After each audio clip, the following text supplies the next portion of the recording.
Hey guys, it's Brad the Buff. I got my buff on my head and I'm ready to go. This is all of the clothes that I'm bringing with me for the Allegheny Trail trip. This is what I've chosen and laid out for this trip. I'm going to go through the details of each piece in this video.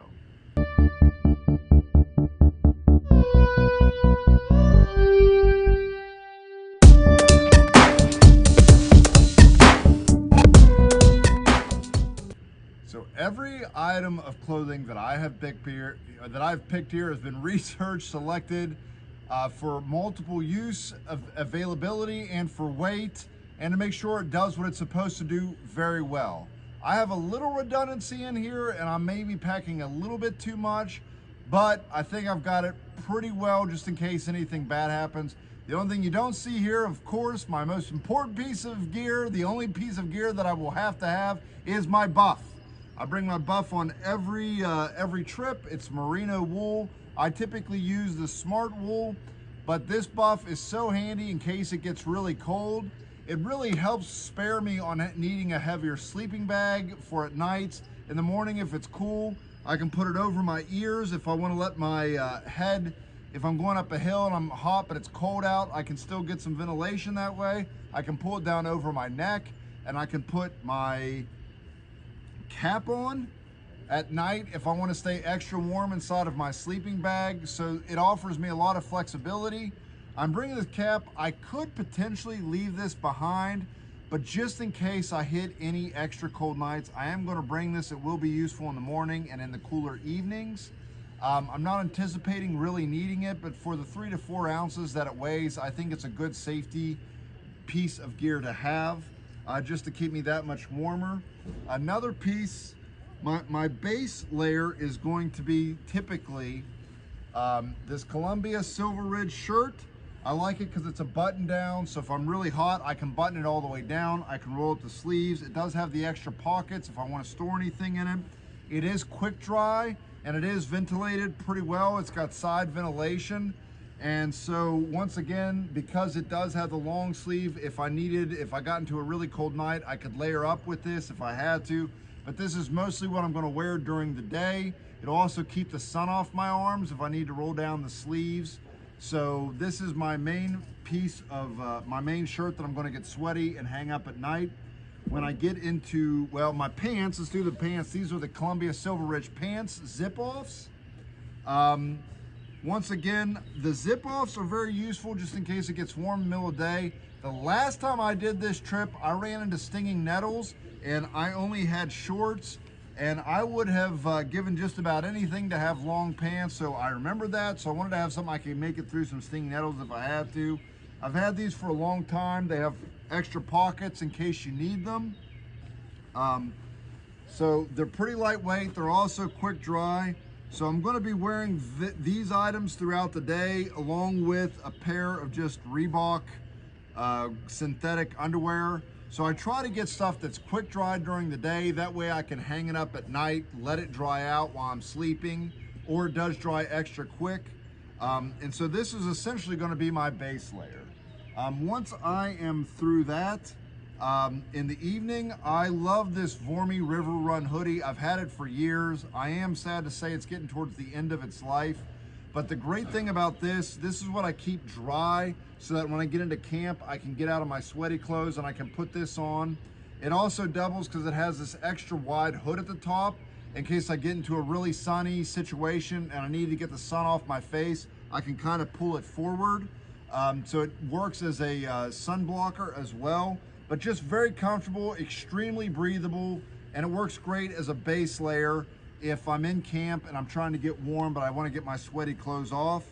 The jacket that I will be wearing is this Enlightened Equipment. This is it's their synthetic jacket. I'm trying to think of the name of it. It's their men's synthetic. It starts with a V, I believe. Shoot, I've had this thing for a couple years.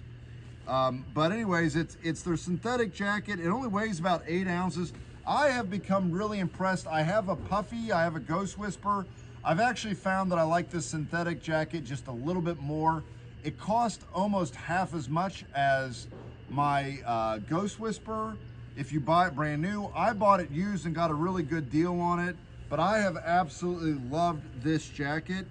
Once again, it's Enlightened Equipment's version. It's synthetic. The synthetic deals a lot better in damp weather conditions. And I feel like it disperses the heat. I don't know if it's quite as warm as my puffy, but the way it feels, it like disperses the heat more evenly. I kind of feel like it's like less drafty. And so because of that, it is my preference and what I'm taking for the trip in case it rains a lot. Also, when I get into camp, I'm going to be putting on, I always bring a pair of wool boxers so that when I get into camp and I'm in my sleeping bag, I can slip into something cool or dry that is warm, and that is a pair of wool underwear. One of the reasons that I like having wool, like my Vormy wool shirt here, or my wool underwear, is because they're antimicrobial, so they don't tend to smell bad. And so I don't want to be in my sleeping bag with a pair of synthetic underwear that stink rolling around at night smelling myself. I'd rather be wearing these in my sleeping bag if it gets a little chilly and not having to deal with any smells or odors that may build up. And so I like to have these. Plus they perform well even when they're wet, so they're great backup. My weather gear is my outdoor research jacket. I've had this for many years. It has performed well. It's very light. It's about 7 ounces. This also works as a great insulating, so I can layer up with this if it is cold at night. If I put all this stuff together, I have a really, really warm layered system.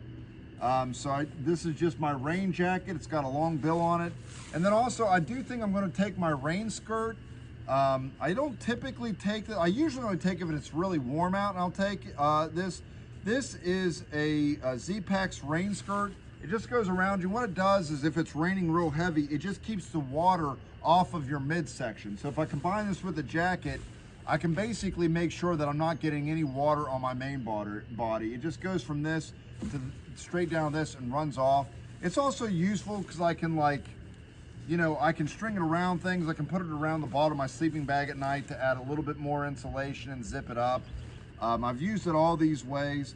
I'm going to bring it on this hike because what I'm actually most concerned about is that I get a really heavy cold rain and I'm up in the mountains and I get like a 36 degree and I'm soaked.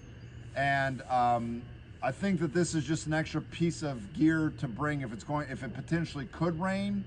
And it's only 3 to 4 ounces. I'd like to keep the rain off me when it's cold. If it was really warm, I wouldn't really care that much. I probably wouldn't bring my jacket if it was really warm in just this. So for socks, and these are important, they're going to match with my footwear. I have a pair of Injinji toe sock liners. I've really come to like these toe socks. What they do is, you can see there's individual little toes here, and it keeps my feet spread out and it keeps them from rubbing together because I tend to get blisters in between my toes. It's about the only place I do get them, and I've had success with these. So I actually have 3 layers of socks here. These are my thin layer. They're quick dry. You can rinse them out. They're usually dry by morning, so I usually wear these just about all the time.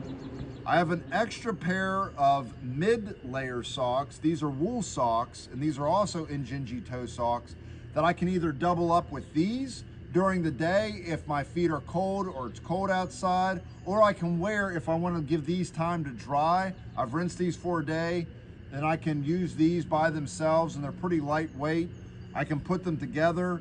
So these are my 2 main hiking socks, and then I keep a pair of darn tough thick wool socks. That these are going to be the socks I keep in my backpack for night to keep my feet warm while I'm in my sleeping bag, and just as a backup to these 2 pair of socks in case it's been days I've got to get my feet dry and I don't have a choice. I can wear these during the day.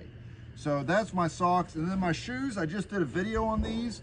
I just bought these. These are the Ultra Lone Peak 7s. I've really enjoyed wearing them. I've got a little bit of wear on them, maybe like 4 or 5 miles. By my time trip, I should have them pretty well broken in. But so far, so good.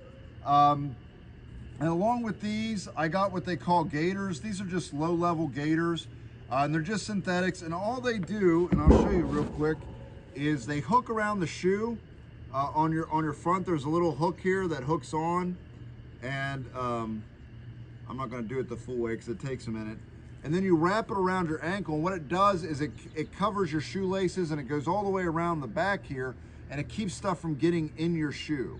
So, you know, normally it would go around your ankle while your foot is in the shoe. And I got these mostly because the last time I did the trip, there was a lot of overgrowth on the trail, and my feet were getting soaked because those weeds had a lot of dew on them, and I was walking through them in my shoes, and water was soaking up into the laces and then down to the shoes. So first thing in the morning, my shoes that had been drying all night were getting soaked again every morning, and I had a hard time keeping them dry. So in order to combat that to some degree, I got these gaiters to help just kind of brush that water away and hopefully keep my shoe dry. And together, both these gaiters together are about an ounce. So don't have a bunch of weight into that. So this is the gear that I'm going to be bringing. This is the clothes I'm going to be hiking with. I've taken time to assemble each of these pieces, and I love my clothing setup. I think I have enough redundancy here in case it gets a little colder than I'm expecting, that I'll be okay. And if it's warm, I'm not going to get overheated. So, you know, I probably could get away with clipping down maybe 8 ounces of clothing gear if I wanted to. But for me, just having the little bit extra for the safety in case it does get colder than I'm really expecting, I'd rather just have that 8 ounces for the security. But hope you guys have liked this breakdown. I will see you next video. Hey guys, if you liked the video you just saw, please subscribe, click the bell so you can get alerted for any new videos that I may do, and check the links below for any information I described in the video. I'll try to put as much there as possible. Thanks for watching.